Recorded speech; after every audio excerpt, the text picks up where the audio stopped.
Welcome to America Who Died Today. Here, we remember the stars who left their mark on show business and culture. Don't forget to watch the videos till the end to catch all the interesting facts about their lives and careers, and leave your comments. We value your thoughts. Let's celebrate those who may be gone but will always remain in our hearts. James Stephen Abrahams, May 10, 1944 to November 26, 2024, was an American film director, writer, and producer, widely recognized as a member of the iconic comedy trio Zucker, Abrahams, and Zucker, Z.A.Z. Abrahams, along with his collaborators Jerry Zucker and David Zucker, revolutionized the world of spoof films and became synonymous with a brand of absurd and slapstick comedy that continues to influence filmmakers today. His work on films such as Airplane, the Naked Gun series, and Hot Shots, earned him a lasting place in cinematic history, particularly in the genre of parody and farce. Born in Shorewood, Wisconsin, on May 10, 1944, Abrahams was the son of Louise M. née Ogans, an educational researcher, and Norman S. Abrahams, a lawyer. Growing up in a Jewish family, he was exposed to a variety of influences, and his early years were spent in the small town of Shorewood. Abrahams also had a deep connection to the natural beauty of Eagle River, Wisconsin, where he spent his summers as a child.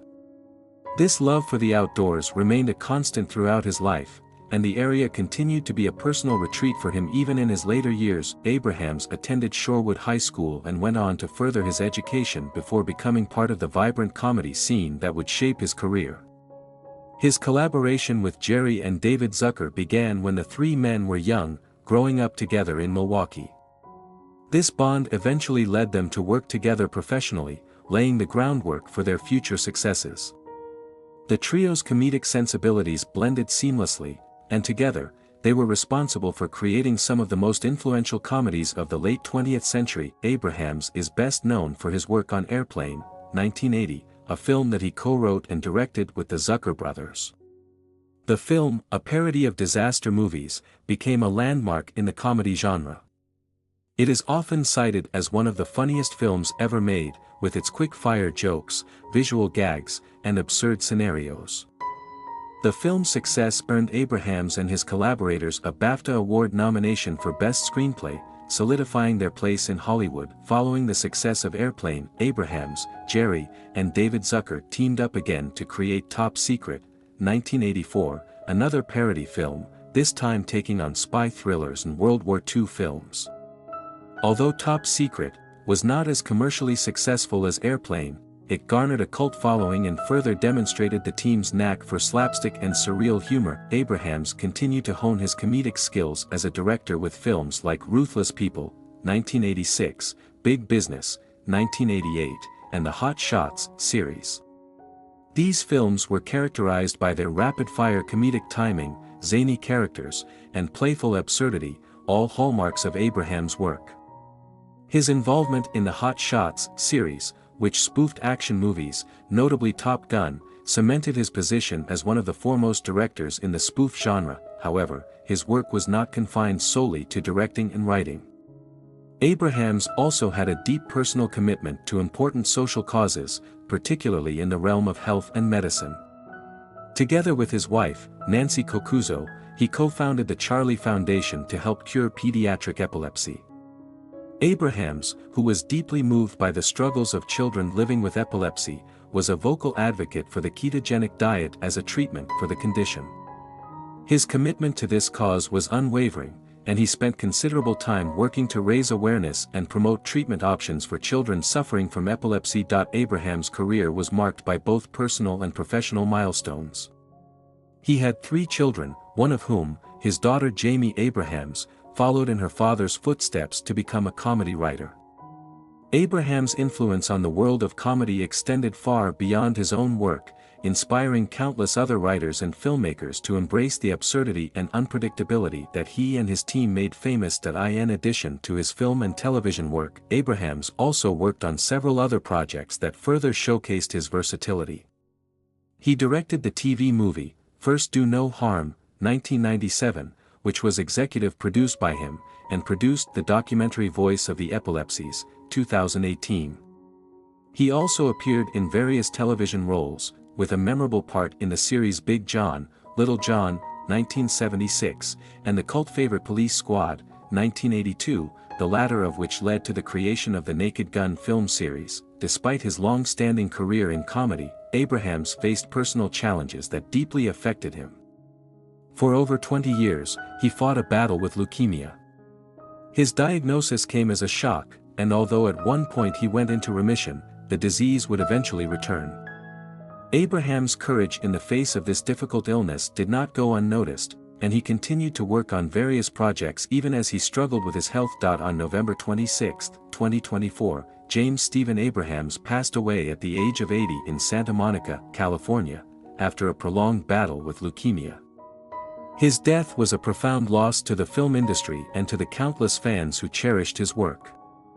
Abraham's legacy, however, remains cemented through his contributions to the world of comedy, and his influence on the genre of parody and satire will continue for generations to come. Abraham's filmography is extensive, with a range of directorial and writing credits that helped shape the comedy landscape of the 1980s and 1990s. Among his most notable films are Airplane, 1980, Top Secret, 1984, the Naked Gun series, Hot Shots, 1991, Hot Shots. Part 2 *, 1993, and Mafia, 1998. He also contributed to the Scary Movie series as an executive producer and was involved in the production of several other comedy films and television series over the years. Abrahams also appeared in a variety of acting roles, including cameo appearances in his own films, such as Airplane and Top Secret, where he embraced the same absurdist humor that characterized his work behind the camera. His work as both a director and writer in these films set a benchmark for comedic storytelling that continues to resonate with audiences. James Stephen Abrahams' death marks the end of an era in comedy filmmaking, but his work and influence will live on in the countless films, television shows, and comedians who followed in his footsteps. His contributions to the genre of spoof films, in particular, will ensure that his name remains synonymous with the finest moments in the history of comedy. Henry Earl Holliman, born on September 11, 1928, in Delhi, Louisiana, was an American actor, singer, and animal rights activist. Over his extensive career in film and television, Holliman gained recognition for his roles in westerns and dramas, achieving considerable fame in the 1950s and 1960s. His contributions extended beyond acting, with notable involvement in animal rights advocacy, particularly as the president of Actors and Others for Animals for more than 25 years. Holliman also enjoyed a brief but successful music career during the late 1950s and early 1960s, recording with notable labels such as Capitol Records and Hi-Fi. He passed away on November 25, 2024, at the age of 96. Holliman's early life was shaped by adversity and resilience. Born as Earl William Frost in Delhi, Louisiana, he was given up for adoption at birth due to his mother's poverty and her inability to care for him. He was adopted by Henry Holliman, a traveling oil field worker, and his wife Velma, a waitress, who gave him a loving home and the name Henry Earl Holliman. As a child, Holliman was frail, with doctors predicting that he would not survive childhood.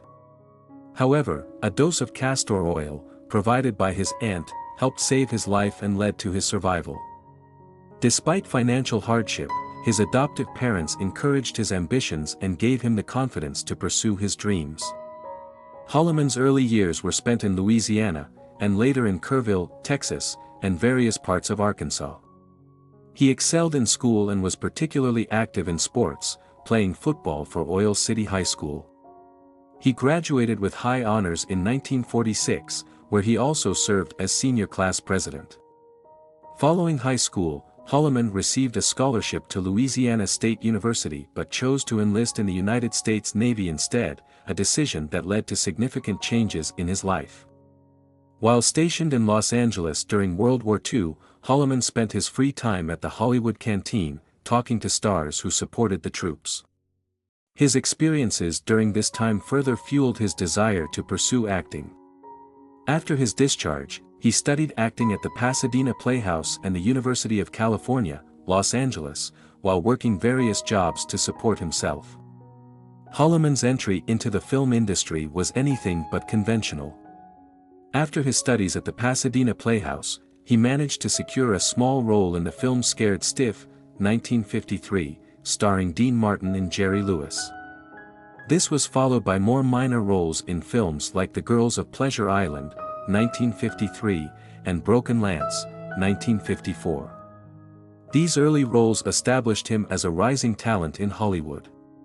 His appearance in The Bridges at Tokori, 1954, as a doomed helicopter crewman and in The Big Combo, 1955, as a gangster's double-crossed thug cemented his versatility as an actor capable of tackling a wide range of roles. Holloman's big break came in 1956 when he starred in The Rainmaker, alongside Katharine Hepburn and Burt Lancaster. His portrayal of the timid son of a rancher won him widespread acclaim and a Golden Globe Award for Best Supporting Actor, Motion Picture. His performance in The Rainmaker was so well received that it catapulted him into leading man status, offering him roles in major films such as Forbidden Planet, 1956, and Giant, 1956. In Giant, Holloman played the soft-spoken son-in-law of rancher Bick Benedict, portrayed by Rock Hudson, in the epic Western saga. His performance in this film showcased his ability to portray complex, nuanced characters. As his film career flourished, Holloman also made his mark on television. He appeared in numerous shows, including The Twilight Zone in 1959, and Hotel de Paris, 1959–1960, a Western drama. However, it was his role as Sergeant Bill Crowley in the hit police drama Police Woman, 1974–1978, that truly made him a household name. The series, which starred Angie Dickinson as undercover officer Pepper Anderson, featured Holloman as her superior officer. He appeared in all 91 episodes, demonstrating his ability to hold his own alongside a talented cast and contribute significantly to the series' success. Beyond his acting career, Holloman's impact on Hollywood was also shaped by his advocacy for animal rights. A passionate animal lover, Holloman became the president of Actors and Others for Animals in 1980, a position he held for more than 25 years.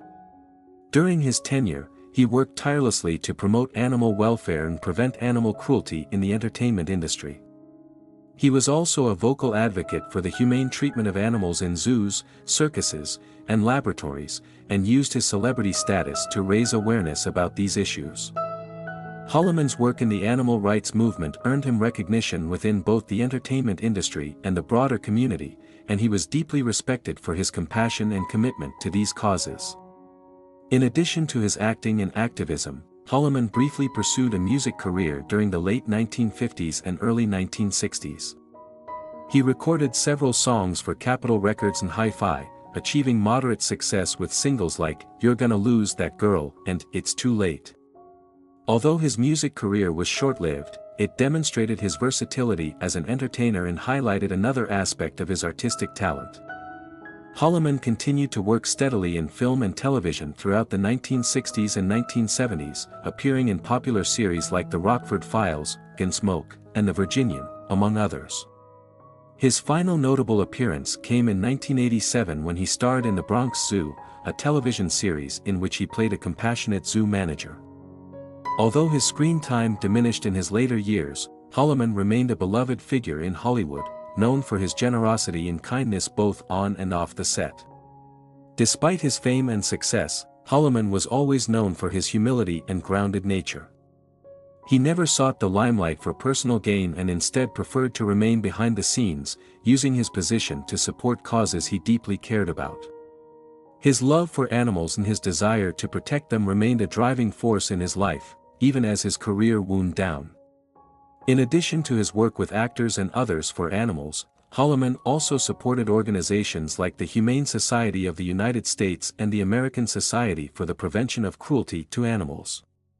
In his later years, Holloman retired from acting but continued to work as an advocate for animal welfare.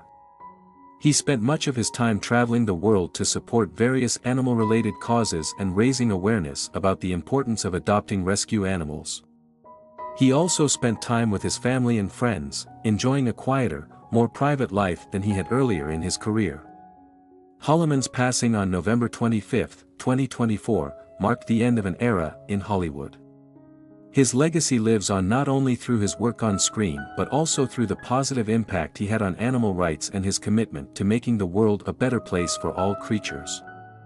He was mourned by fans, colleagues, and animal lovers around the world, who remembered him not only for his acting skills but for his heart and dedication to the causes he held dear.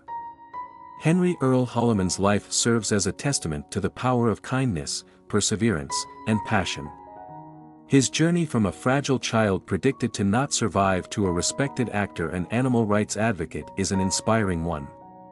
Holloman's work in both entertainment and animal advocacy has left an indelible mark on Hollywood and the world, ensuring his legacy will continue to be felt for generations to come.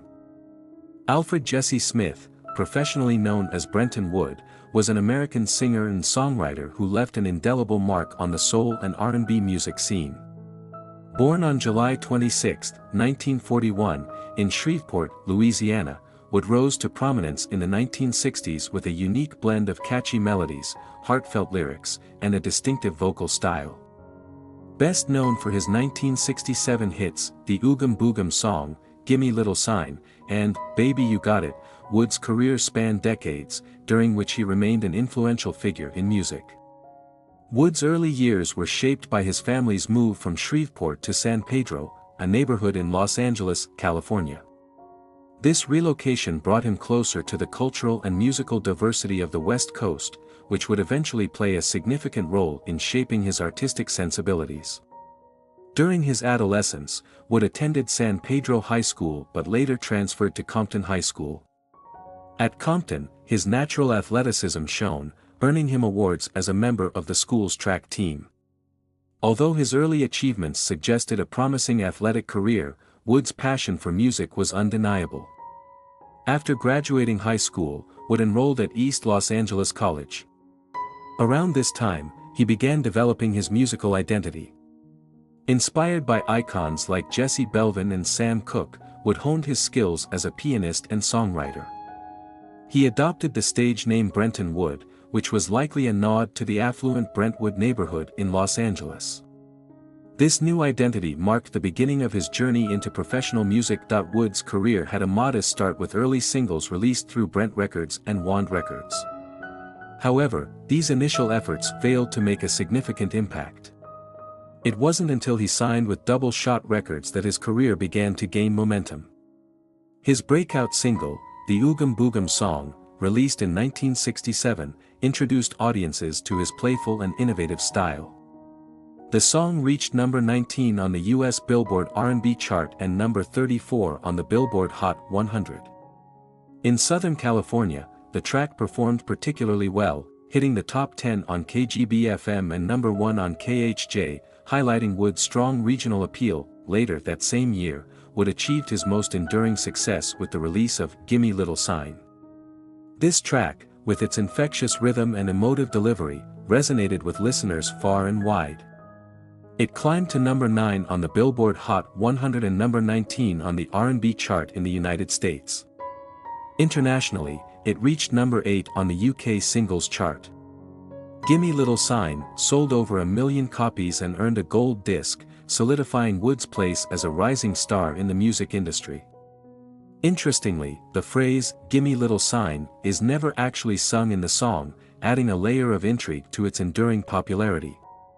The success of this single was followed by Baby You Got It, which also performed well, reaching number 34 on the Hot 100. Wood's 1960s backing band, Kent and the Candidates, played an integral role in his live performances. Led by drummer Kent Sprague, the band contributed to Wood's dynamic stage presence, further enhancing his reputation as a captivating performer. Together, they released several tracks under the Double Shot label, creating a sound that was distinctively their own. In the 1970s, Wood continued to explore new creative avenues. He demonstrated his entrepreneurial spirit by forming his own record label in 1972. That year, he released the funk and soul classic, Sticky Boom Boom, Too Cold, Part 1 and 2, a collaboration with George Semper and Al McKay of Earth, Wind and Fire fame. This release showcased Wood's ability to evolve with the times while retaining the soulful essence that defined his earlier work.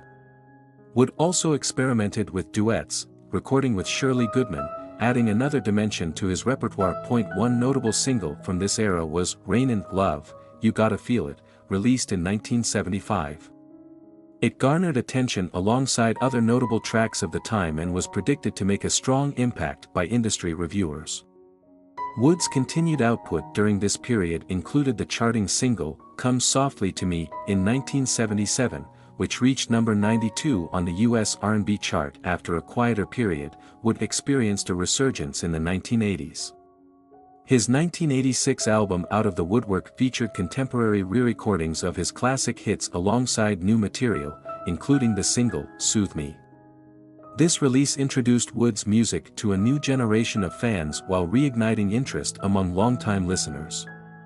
The album was followed by This Love Is For Real in 2001, marking yet another chapter in his enduring career. In the later stages of his career, Wood continued to embrace opportunities to connect with his audience. In 2006, he appeared on the Los Angeles public access program The Mr. Duran Show, performing several of his hit singles. His willingness to engage with fans and remain active in the music scene underscored his enduring passion for his craft.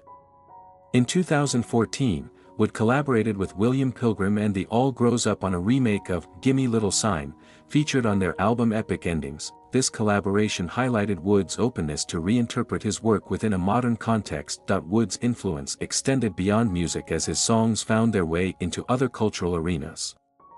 In 2019, the Oogum Boogum song was prominently featured in a commercial for Kinder Joy products, introducing his music to a broader audience and reaffirming its timeless appeal.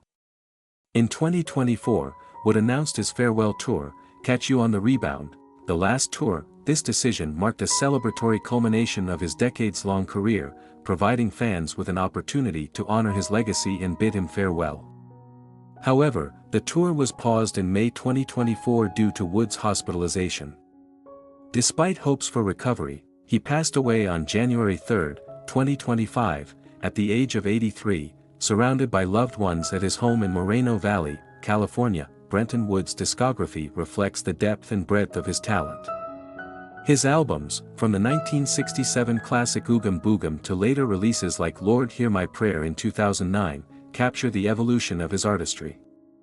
Compilation albums, such as Brenton Wood's 18 Best, 1991, and Better Believe It, 2000, offer comprehensive retrospectives of his most memorable work. His singles, including hits like the Oogum Boogum song, Gimme Little Sign, and Baby You Got It, remain timeless staples of the soul and R&B genres. Wood's contributions to music extend beyond his chart successes. He was a pioneer who infused his work with a unique blend of humor, emotion, and innovation. His ability to craft songs that resonated deeply with listeners while maintaining a playful, light-hearted charm set him apart from his contemporaries. Whether performing live, recording in the studio, or collaborating with other artists, Wood approached his craft with authenticity and dedication. Brenton Wood's enduring legacy is a testament to the power of music to transcend time and connect with audiences across generations. His influence can be seen in the work of countless artists who followed in his footsteps, drawn to the soulful simplicity and heartfelt sincerity of his music. As a singer, songwriter, and performer, Wood's impact on the cultural landscape remains profound, ensuring that his name and music will be remembered for years to come. Melvin Wayne Osmond, more commonly known as Wayne Osmond, was an integral part of the musical powerhouse that became synonymous with family talent, the Osmonds. Born on August 28, 1951, in Ogden, Utah, Wayne was the second oldest of the original Osmond Brothers singers and the fourth oldest of the 9 children born to Olive May, née Davis, and George Verrill Osmond. Throughout his life, Wayne epitomized versatility, dedication, and resilience, leaving a lasting legacy in the realms of music, family values, and faith. Wayne's early life was deeply intertwined with music. His parents recognized their children's musical potential early on, and in 1958, Wayne joined his brothers Alan, Merrill, and Jay to form a barbershop quartet. This venture marked the beginning of what would become a multi-decade career in the entertainment industry. The quartet's harmonious vocals and captivating performances soon earned them local acclaim. Their big break came in 1961 when they performed at Disneyland and caught the attention of J. Emerson Williams, father of the famed entertainer Andy Williams. Williams' endorsement opened the door for the Osmond brothers to appear regularly on NBC's The Andy Williams Show, a musical variety program that introduced their talents to a national audience. Over the course of 7 years, the Osmonds won hearts with their wholesome image and enchanting melodies. The 1960s were a period of transformation and experimentation for the Osmonds. Though initially associated with barbershop harmonies, the group's sound evolved as they sought broader appeal. Their efforts to break into the pop market faced initial setbacks, but their fortunes changed dramatically when MGM Records signed them. Inspired by the success of the Jackson 5, MGM envisioned the Osmonds as a similar sensation. The group's single, One Bad Apple, a track originally written for the Jackson 5 but passed over, became a breakout hit. This success catapulted the Osmonds to international fame, solidifying their place in the pantheon of pop music. Wayne's role in the band extended far beyond singing. A gifted multi-instrumentalist, he mastered the guitar and drums, among other instruments, during his tenure with the group. He later revealed that he had learned to play 8 different instruments, showcasing his exceptional musicality. His perfect pitch further distinguished him as a rare talent, enhancing the Osmond studio recordings and live performances. Wayne's instrumental versatility was especially crucial during the band's rock phase, where his guitar work became a defining element of their sound. Beyond music, Wayne explored acting, appearing alongside his brothers in the ABC Western series The Travels of Jamie McPheeters. In the show, which aired during the 1963 to 1964 television season, Wayne played the character Leviticus Kissel. This foray into acting highlighted the Osmonds' ability to excel across multiple entertainment mediums and further solidified their reputation as all-around performers. Wayne's dedication to his craft was matched by his commitment to his family and faith. As a devout member of the Church of Jesus Christ of Latter-day Saints, he adhered to the principles of his religion throughout his life. In interviews, Wayne spoke candidly about how his faith shaped his values and guided his decisions. He described the church's moral and ethical code as aligning perfectly with his personal beliefs, emphasizing that it was not something imposed on him but rather a conscious choice. He credited his faith with helping him resist the temptations often associated with the music industry, including substance abuse and other excesses. In his personal life, Wayne found joy and stability in his marriage to Kathleen White. The couple wed on December 13, 1974, and shared a deep bond rooted in mutual respect and shared values. Kathleen, a former Miss Utah and Miss Davis County Fair, complimented Wayne's grounded personality, and together they raised 5 children, 3 daughters and 2 sons. Their family life was a testament to Wayne's prioritization of relationships and his belief in the importance of nurturing a strong, supportive household. The 1990s brought significant challenges for Wayne. After relocating to Branson, Missouri, he continued performing with his brothers Merrill and Jay, as Alan had retired from touring due to multiple sclerosis. However, Wayne's career faced a major obstacle in 1997 when he was diagnosed with a brain tumor. The subsequent treatment was successful but came at a cost. Wayne's hearing was severely impaired, and he became reliant on a cochlear implant. Despite this setback, he remained undeterred, continuing to perform and inspire audiences with his resilience. Wayne's health challenges persisted into the 2000s. In 2012, he suffered a stroke that left him unable to play the guitar, a pivotal moment in his career. Nevertheless, his passion for music endured. He took on a mentorship role, guiding the next generation of Osmond musicians, including his nephew David Osmond. Wayne's ability to adapt to his circumstances and find new ways to contribute to his family's legacy underscored his unwavering determination and love for music. In addition to his musical and familial commitments, Wayne pursued a lifelong interest in aviation. He earned a pilot's license, earning him the nickname Wings among his peers. Flying brought him immense joy and a sense of freedom, reflecting his adventurous spirit. However, as his mobility declined in later years, he was forced to give up piloting. Even so, he remained a source of inspiration to those around him, embodying a steadfast commitment to pursuing his passions despite adversity. Wayne's final public performance with the Osmond brothers was originally scheduled for October 13, 2018. However, the brothers reunited a year later for a special appearance on CBS's The Talk, surprising their sister Marie for her birthday. This heartfelt moment highlighted the unbreakable bond between the Osmond siblings and their collective dedication to family. On January 1, 2025, Wayne Osmond passed away at the age of 73 following complications from a severe stroke.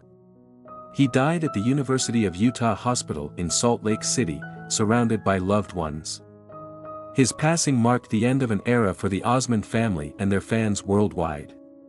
Wayne's contributions to music, his family, and his faith left an indelible mark, ensuring his legacy will be remembered for generations to come. Wayne Osmond's life was a testament to perseverance, creativity, and unwavering dedication to his values. As a musician, he brought joy to millions through his talent and versatility. As a family man, he exemplified the importance of love and commitment. And as a person of faith, he demonstrated the power of spiritual guidance in navigating life's challenges. His legacy is a shining example of how determination, talent, and a strong moral compass can leave a lasting impact on the world. Simon Baker is an Australian actor and director, widely recognized for his charismatic roles in both television and film. Born on July 30, 1969, in Launceston, Tasmania, Australia, Simon Baker's journey to stardom is marked by determination and versatility. He began his career in the entertainment industry in the early 1990s and has since become one of the most respected and bankable actors in the industry. Baker's early years were shaped by a love for sports and a strong interest in acting. He was raised in a family that valued creativity and expression, and he pursued various extracurricular activities, including drama, during his school years. Despite his initial passion for sports, Baker eventually decided to focus on acting, a decision that would define his future career. Baker's first major television appearance was in 1992 when he appeared in the Australian soap opera E Street. His performance garnered attention, but it wasn't until 1996, when he joined the cast of the popular Australian television series Home and Away, that he gained widespread recognition. Baker's role in Home and Away showcased his natural charm and acting talent, and he quickly became a fan favorite. He continued to build his reputation in the Australian television landscape, but his ambitions extended beyond the local industry. In the late 1990s, Simon Baker made the bold move to Los Angeles to pursue a career in Hollywood. His decision proved to be a pivotal moment in his career, as it opened doors to international opportunities. His first notable Hollywood role came in 1997 when he appeared in the film The Confidential, a critically acclaimed neo-noir crime thriller directed by Curtis Hanson. Though his role was relatively small, it provided an important stepping stone that led to larger, more prominent parts in Hollywood films. Baker's breakthrough in Hollywood came in 2000 when he landed the lead role in the television series The Mentalist. As Patrick Jane, a former psychic medium turned consultant for the California Bureau of Investigation, Baker brought a unique blend of wit, charm, and intelligence to the character. The Mentalist became a huge success, and Baker's portrayal of Patrick Jane earned him widespread recognition, as well as a dedicated fanbase. The series ran for 7 seasons, from 2008 to 2015, solidifying Baker as one of the top actors on American television. While The Mentalist was a career-defining role, Simon Baker's versatility as an actor extends far beyond the realm of television. In addition to his success on the small screen, he has also appeared in several successful films. One of his most notable film roles came in 2009, when he starred in The Devil Wears Prada, alongside Meryl Streep and Anne Hathaway. In the film, Baker played a charming businessman, and his performance added an extra layer of charisma to the movie. Though his role was relatively minor, it further cemented his reputation as a skilled actor with the ability to shine in ensemble casts. In addition to his acting career, Simon Baker has pursued directing. In 2017, he made his directorial debut with the film Breath, which was based on the novel by Australian author Tim Winton. The film tells the story of two teenage boys in a small coastal town who develop a friendship with an older man, played by Baker, and is a coming-of-age drama that explores themes of masculinity, identity, and the natural world. Breath received critical acclaim for its atmospheric visuals and mature storytelling, and Baker's direction was praised for its sensitivity and authenticity. The film showcased his growth as an artist and his ability to balance his talents in both acting and directing. Baker's career has been marked by a series of successful roles that showcase his ability to play a diverse range of characters. From charming and suave characters in romantic comedies to the intelligent and calculating Patrick Jane in The Mentalist, Baker's acting range has allowed him to take on a wide variety of roles throughout his career. His performances are often characterized by their subtlety and depth, allowing him to bring a sense of realism and emotional complexity to his characters. In his personal life, Simon Baker is known for his down-to-earth and private nature. He is married to actress Rebecca Rigg, with whom he has 3 children. Despite his fame, Baker has managed to maintain a relatively low-key personal life, preferring to keep his family and relationships out of the public eye. This level of privacy has contributed to his reputation as one of Hollywood's more enigmatic stars, adding to his allure. Baker's philanthropic work is also noteworthy. He is involved in various charitable endeavors and has used his platform to raise awareness for causes such as mental health and environmental issues. His commitment to social and environmental causes reflects his values and his desire to make a positive impact in the world. Throughout his career, Simon Baker has received numerous accolades for his work in both film and television. He has been nominated for several awards, including a Golden Globe Award and a Primetime Emmy Award for his role in The Mentalist. While he has not always won these prestigious awards, his performances have consistently garnered praise from both critics and audiences. Baker's reputation as a talented and versatile actor continues to grow, and his influence on the entertainment industry remains significant. As of the latest updates in his career, Simon Baker continues to work in both acting and directing. His fans eagerly anticipate his upcoming projects, and his contributions to the film and television industry are sure to continue to inspire new generations of actors and filmmakers.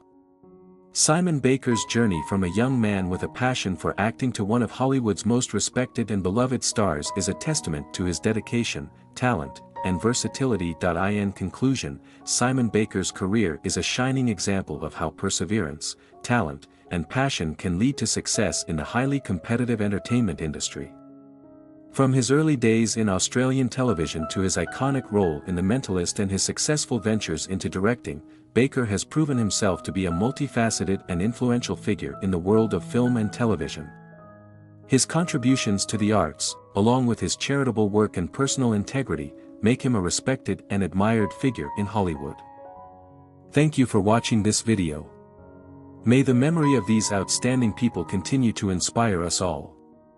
We cannot change the course of time, but we can keep in mind their contribution and significance. If this video has affected you or you want to know more, don't forget to subscribe to our channel and leave a comment. Let's continue to share their stories and keep the memory of them together. See you soon, and remember that those we love never leave without a trace.